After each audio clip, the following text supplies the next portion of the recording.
English ગ્રામરમાં આજે આપણે જોઈએ પંક્ચ્યુએશન. પંક્ચ્યુએશન ને આપણે શું કહેતા હોઈએ છીએ? વિરામ ચિહ્ન. વિરામ ચિહ્નો હંમેશા આપણે પરીક્ષામાં પૂછાતા હોય અને વિરામ ચિહ્નોમાં આપણે ખાસ ધ્યાન રાખવાનું હોય કે ક્યારે કયો વિરામ ચિહ્ન વપરાતો હોય છે. હવે દાખલા તરીકે અહીંયા પહેલું શરૂઆત થાય છે ફૂલ સ્ટોપ. પહેલું કયો છે? Full stop. ફૂલ સ્ટોપ ને આપણે પૂર્ણ વિરામ કહેતા હોઈએ છીએ. બરાબર? ફૂલ સ્ટોપ ને આપણે શું કહેતા હોઈએ? પૂર્ણ વિરામ. જે ડોટ રૂપે હોય. વાક્ય આપેલું હોય તો વાક્યના અંતમાં શું હોય? પૂર્ણ વિરામ. એનો મતલબ શું થયો? વાક્ય પૂરું થઈ ગયું. પછી બીજું આવે છે કોમા. કોમા ને આપણે શું કહેતા હોઈએ? અલ્પ વિરામ. હા, જે પૂર્ણ નહીં થયું પણ અલ્પ વિરામ, થોડી યતિ આવે. અલ્પ વિરામ શું કહેવાય? યતિ આવે. જેમ કે Ramesh, Suresh and Mahesh are playing. Ramesh અને સુરેશ શું છે? બંને રમી રહ્યા છે. રમેશ, સુરેશ અને મહેશ એ રમી રહ્યા છે, પણ રમેશ અને સુરેશ વચ્ચે શું આવે? અલ્પવિરામ. બંને અલગ અલગ છે એટલે અટકવું. પછી આવે છે સેમીકોલન. સેમીકોલન કેવી રીતે? ડોટ હોય છે, એના પછી નીચે અલ્પવિરામ, જેને આપણે અલ્પવિરામ ગુજરાતીમાં કહેતા હોઈએ. હા, પણ અંગ્રેજીમાં આપણે યાદ રાખવાનું. એને શું કહેવાય? સેમીકોલન.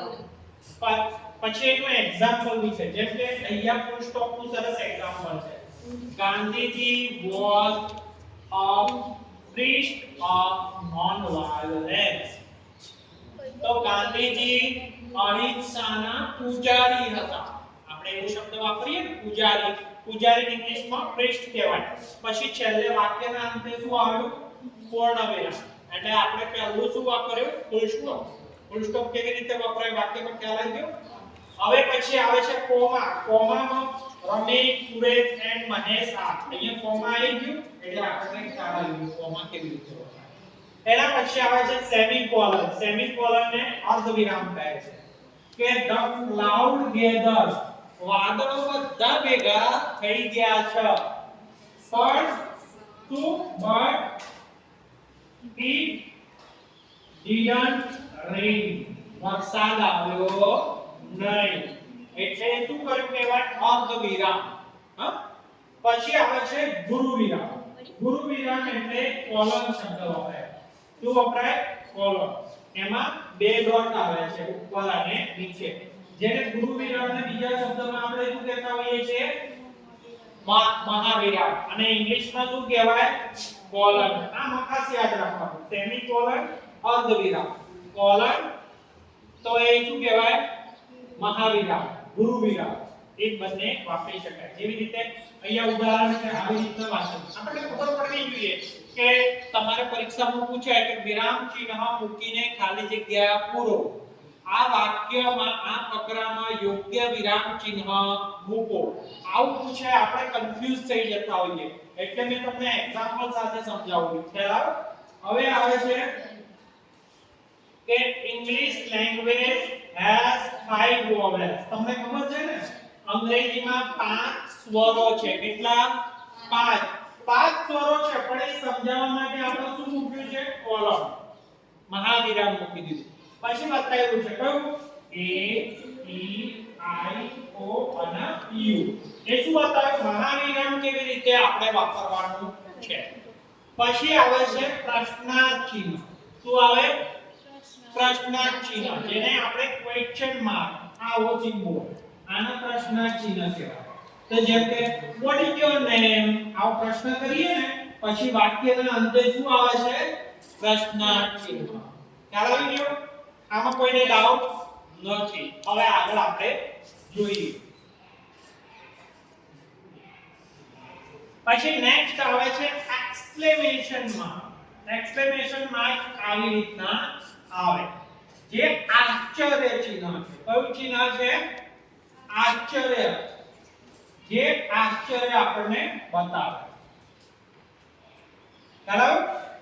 તો આશ્ચર્ય ચિહ્નમાં કેવી રીતે હોય કે દાખલા તરીકે what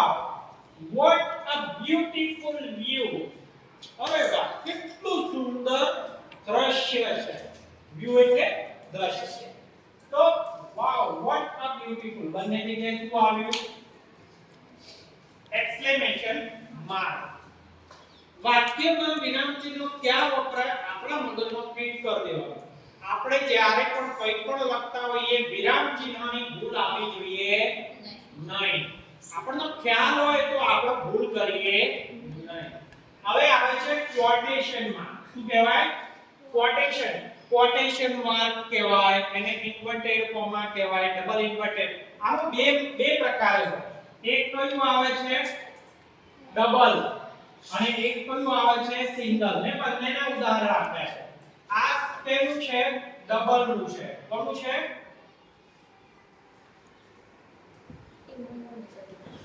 આ ડબલ ક્વોટેશન માં કેવી રીતે જેને અવતરણ ચિહ્ન કહેવાય ગુજરાતીમાં શું કહેવાય અવતરણ ચિહ્ન તો સ્વામી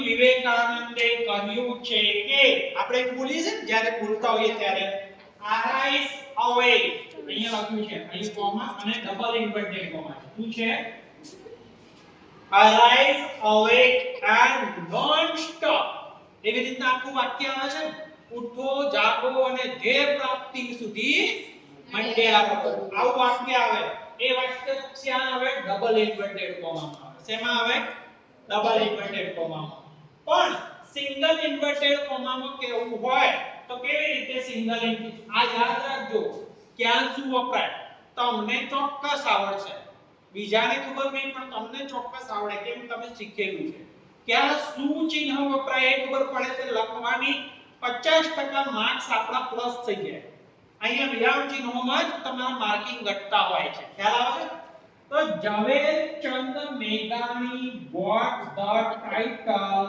પછી single inverted single quotation mark છે નેશનલ પોએટ એ રાષ્ટ્રીય કવિ છે ખ્યાલ આવ્યો એના પછી છે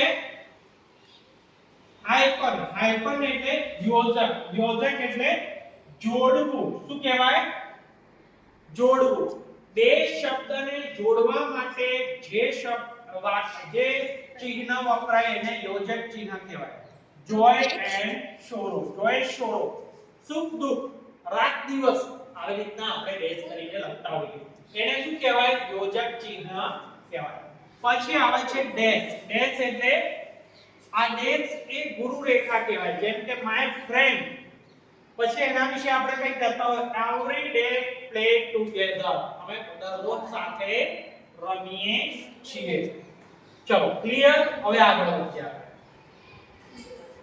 પછી આવે છે બ્રેકેટ એટલે કૌંસ બ્રેકેટ એટલે શું કહેવાય કૌંસ હવે બ્રેકેટ નો ઇંગ્લિશમાં આપણે ઉપયોગ કેવી રીતે કરતા હોઈએ છીએ એ જોઈએ કે બ્રેકેટ આવું કૌંસ હોય સરદાર પટેલ અહીંયા શું લખ્યું છે સરદાર પટેલ કૌંસ કર્યો આયરન મેન લોખંડી પુરુષ સરદાર પટેલ કેવા હતા લોખંડી પુરુષ તો આવી રીતના વિરામ ચિહ્ન વાપરેલું હોય ત્યારે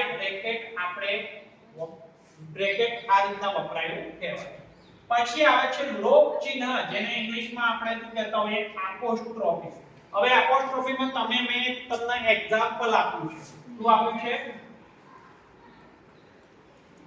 હવે આ એક્ઝામ્પલ છે ડોન્ટ ને શોર્ટ લખેલું છે DON અને લોપ કર્યો છે શું કર્યું છે લોપ એક અક્ષર ગાયબ કરી દીધો છે કયો ઓ ગાયબ કર્યો છે એનો અર્થ કઈ રીતના બોલાય આપણે ડુ નોટ ક્લિયર હવે આ રીતના આપણે પંક્ચ્યુએશન ધ્યાનમાં લેવાના અને આપણે પેરેગ્રાફ લખતા હોઈએ પ્રશ્નોના જવાબ લખતા હોઈએ ગ્રામરમાં જ્યારે પરીક્ષામાં ખાલી જગ્યાઓ પૂછાય તો આ બાબત ધ્યાનમાં રાખવાની કે કયું પંક્ચ્યુએશન ક્યાં વપરાય અને કોનો શું મતલબ થાય બરાબર